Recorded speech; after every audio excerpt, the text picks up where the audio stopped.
Jadi begini teman-teman, aku itu ya berlatar belakang Islam. Aku itu orangnya fanatik teman-teman ya, karena memang sudah didoktrin oleh keluargaku. Di situ ada timbul kebencian terhadap non-Islam ya. Mungkin nggak semua orang Islam begitu. Mungkin sebagian ada yang toleransi. Kalau aku itu memang benar-benar non-toleransi karena aku merasa bahwasannya aku yang paling benar. Aku tuh jujur ya teman-teman, kalau ngelihat gereja itu rasanya tuh apa ya, benci gitu loh, kayak ih ini tempat ibadahnya orang Kristen gitu. Pokoknya nggak tahu lah. Tiba-tiba aku punya rasa kebencian seperti itu. Dan pada saat itu aku kenapa kenal Tuhan ya. Pada mulanya aku adalah orang-orang yang sangat-sangat membenci kekristenan teman-teman. Bener-bener benci banget, nggak tahu kenapa. Lihat orang pakai salib ya, lihat orang pakai salib aja kayak gitu. Ya mungkin nggak semuanya, ini aku ya. Tapi bener, aku tuh salah satu orang yang sangat-sangat intoleransi. Apalagi orang Kristen teman-teman. Wah sangat-sangat benci. Sampai sekarang aja saya nggak nyangka saya bakal jadi orang Kristen. Saya bakal jadi pengikut Kristus. Nggak nyangka teman-teman ya. Pada saat itu Tuhan kasih kesempatan untuk saya mengenal kebenaran lewat teman saya teman-teman. Dia itu notabene itu Kristen. Aku tuh nggak tahu kalau dia itu orang Kristen teman-teman. Pada saat itu masalah itu terus aja gitu dalam hidup aku, nggak berhenti gitu. Aku kehilangan nenek aku, kehilangan mama aku, meninggal dunia ya teman-teman. Disusul lagi gitu, masalah lain, suamiku nikah lagi, dan di situ aku shock. Dan entah kenapa aku pada saat itu aku mau bunuh diri teman-teman, karena memang nggak tahan gitu sama cobaan yang terus-terusan gitu. Apalagi aku anak yang mungkin dari kecil itu nggak pernah merasakan kebahagiaan, terus udah dewasa pun nggak pernah aku merasakan kebahagiaan lah. Jadi aku di situ merasa aku mau mati aja gitu. Tapi Tuhan itu baik ya teman-teman. Tuhan mengirimkan saya teman Kristen. Tapi aku nggak tahu kalau dia itu Kristen. Setelah aku tahu dia Kristen, aku tanya, apa kamu Kristen? Aku bilang begitu. Kok kamu tahu? Iya tadi ibu kamu bilang lagi kebaktian. Oh iya, aku Kristen emang kenapa? Di situ rasa timbul benci gitu, kayak pokoknya gue harus ninggalin dia nih, aku nggak mau punya temen orang Kristen gitu. Tetapi ketika aku merenung gitu, oh jangan begitu, teman aku itu baik gitu, dia itu apa ya namanya, terus aja menyemangati aku ketika aku lagi terpuruk, ketika aku lagi jatuh, ketika aku lagi butuh seseorang, dia itu nyemangatin aku teman-teman. Tetapi timbul rasa apa ya namanya, jahat gitu, kayak pokoknya aku harus masukin dia ke agama Islam ya, karena agama Islam itu agama yang diridhoi Allah ya. Itu kan aku dulu sebelum mengenal kebenaran. Dan setelah itu aku optimis, aku ngajarin dia Islam tuh begini. Dia itu cuma senyum aja gitu. Kamu tuh kenapa sih kok senyum aja, kata dia gitu.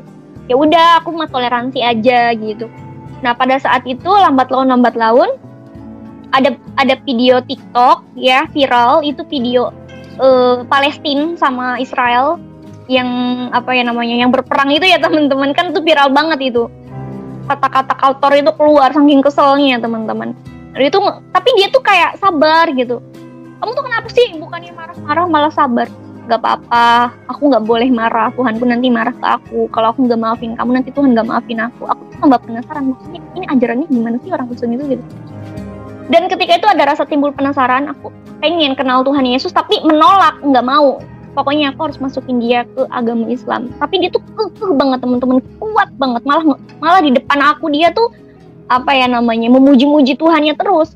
Apa sih hebatnya Tuhan Yesus? Aku bilang begitu kan sama dia. Kata dia, Tuhan Yesus itu ya Tuhan yang sangat-sangat luar biasa ya. Oleh karenanya aku memiliki keselamatan gitu, dan aku damai sejahtera. Enggak, pokoknya aku mau tahu siapa Yesus Kristus. Kalau emang Yesus itu adalah Tuhan, coba datang ke mimpi aku gitu teman-teman ya. Pada saat itu malamnya aku tantang Tuhan nih ya. Jam 5 teman-teman, itu masih cekcok aku sama teman aku sampai jam 5, bayangin ya. Jadi bangun tidur, telepon, terus ribut lagi. Aku bilang, udah pokoknya dia tuh terus bilang gini, ya udah mana mukjizat nabi kamu? Mana mukjizat nabi kamu? Dia tuh tanya-tanya teman-teman. Pas aku baca Al-Qur'an itu kan mukjizatnya itu membelah bulan ya teman-teman, sama itu Al-Qur'an ya, itu mukjizat terbesar. dan di hadis ada sih ya, air keluar dari sela-sela jari atau apa. Aku tuh kurang apa namanya, kurang aja gitu. Aduh, nggak ini nih, kalau cuman itu doang nanti dia ketawa. Bener, temanku ketawa, teman-teman. Masa iya membelah bulan katanya gitu. Membelah bulan tuh efeknya apa? Bukannya membelah bulan itu dongeng katanya. Enggak dongeng, emang ada di surat Al-Quran juga ada, aku bilang begitu. Lihat dong Yesus Kristus katanya gitu kan, bisa berjalan di atas air, bisa mengubah air menjadi anggur, bisa membangkitkan orang mati, bisa membuat burung dari tanah liat.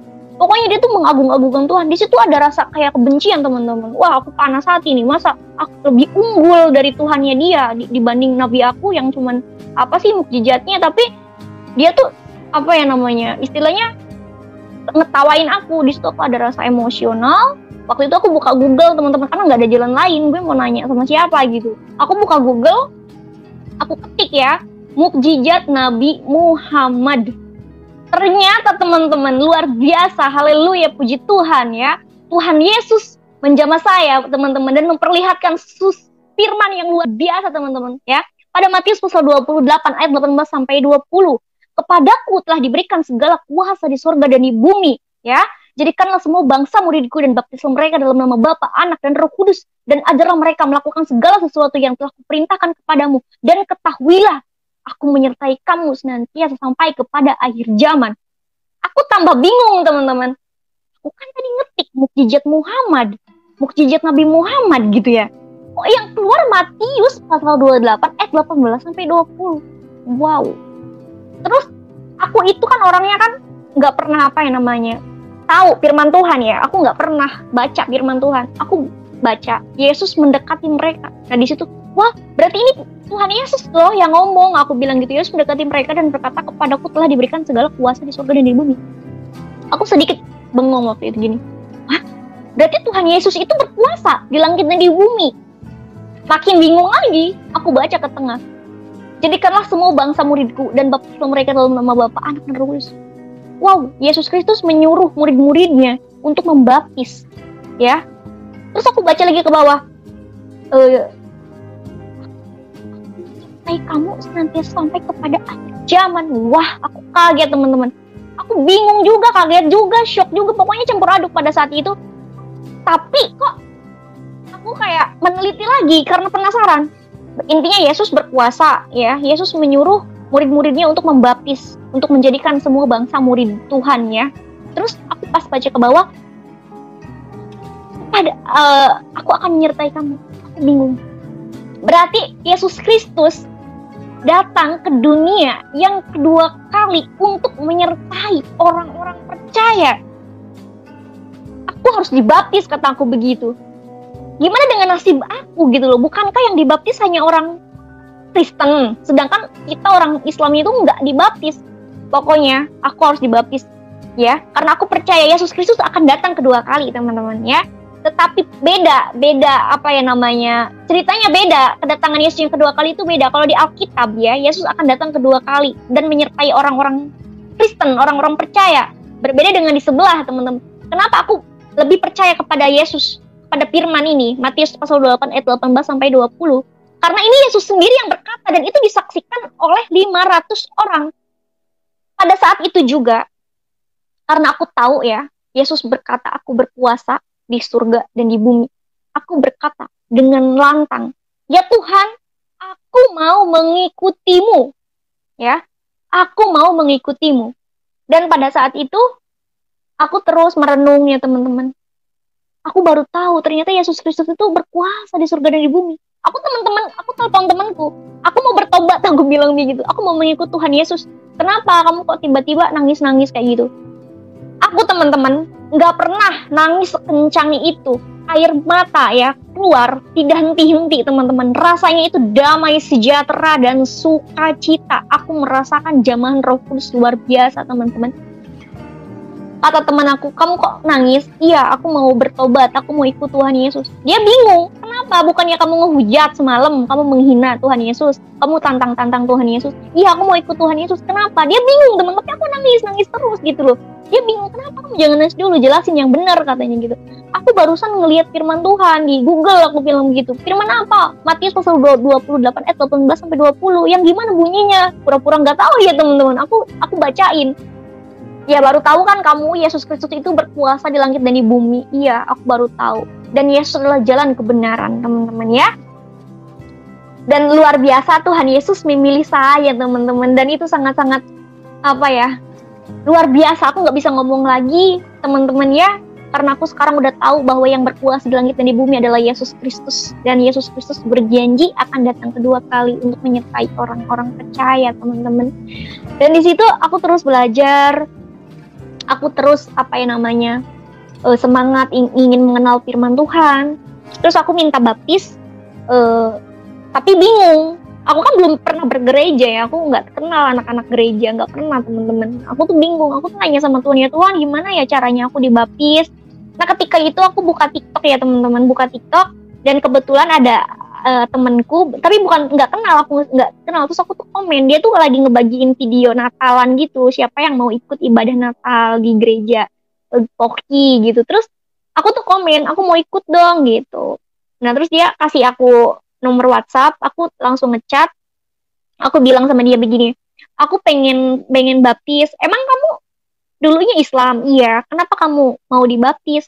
Karena aku mengalami Tuhan gitu. Terus aku tuh mau baptis tapi nggak jadi karena waktu itu ada COVID ya teman-teman, di sini tuh lagi naik gitu, COVID-nya tuh lagi naik. Aku tuh mundur gitu. Jadi aku nyari tanggal lain. Niat aku baptisnya kan maunya Paskah ya nih, minggu depan ya harusnya. Tapi puji Tuhan ada gembala aku telepon, katanya kamu mau nggak baptis bulan 2 tanggal 17. Tanggal 27. Nah aku seneng banget, aku mau. Ya semakin cepat semakin baik. Puji Tuhan teman-teman, aku dibaptis 7 orang ya, dengan teman-temanku itu juga dari Islam semua gitu. Dan di situ aku merasa wow, luar biasa. Aku digiring sama Tuhan masuk ke dalam gereja. Aku ingat dulu itu kan aku benci ya sama yang namanya gereja, sama orang Kristen gitu. Aku tuh benci banget gitu. Kok bisa aku masuk ke gereja? Wah, itu momen yang luar biasa teman-teman, yang gak pernah akan aku lupa sampai kapanpun. Terus aku bilang sama Tuhan, ya Tuhan semua rencanamu. Aku bilang begitu dalam hati aku. Wah, orang Kristen tuh penuh kasih ya teman-teman ya. Aku datang aja disambut baik gitu, dihargain gitu. Aku dipanggil, aku disuruh pakai baju baptisan.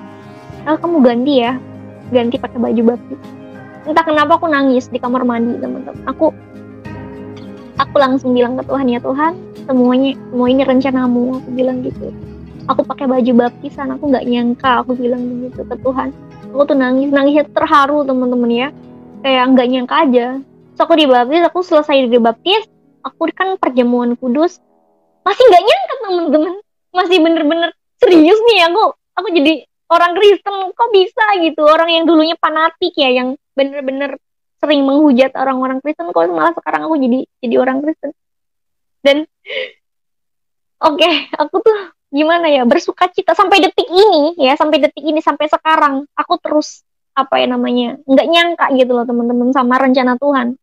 Dan puji Tuhan sekarang juga banyak banget yang nge-DM aku gitu, yang ngechat aku, mereka juga murtadin ternyata teman-teman ya, banyak banget murtadin itu teman-teman. Hanya saja ada yang nggak berani untuk tampil, ada juga yang pengen baptis tapi takut keluarganya tahu gitu. Jadi mereka itu masih ada di ambang keraguan, tapi mereka juga punya pengalaman dengan Tuhan gitu, dan pengalamannya itu beda-beda. Ada yang dari mimpi, ada yang sakit disembuhin Tuhan, dan memang itu terjadi teman-teman ya.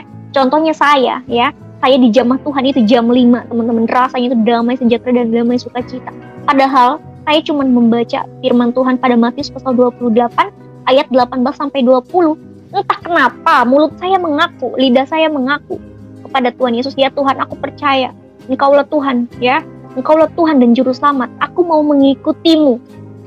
Nah di situ aku langsung respect gitu loh. Terus Tuhan tunjukin lagi ke aku pada firman Tuhan yang luar biasa, Yohanes pasal 14 ayat 27, damai sejahtera aku tinggalkan bagimu, damai sejahtera aku berikan kepadamu, dan apa yang kuberikan tidak seperti yang diberikan oleh dunia kepadamu, janganlah gelisah dan gentar hatimu. Aku bilang, oh my God,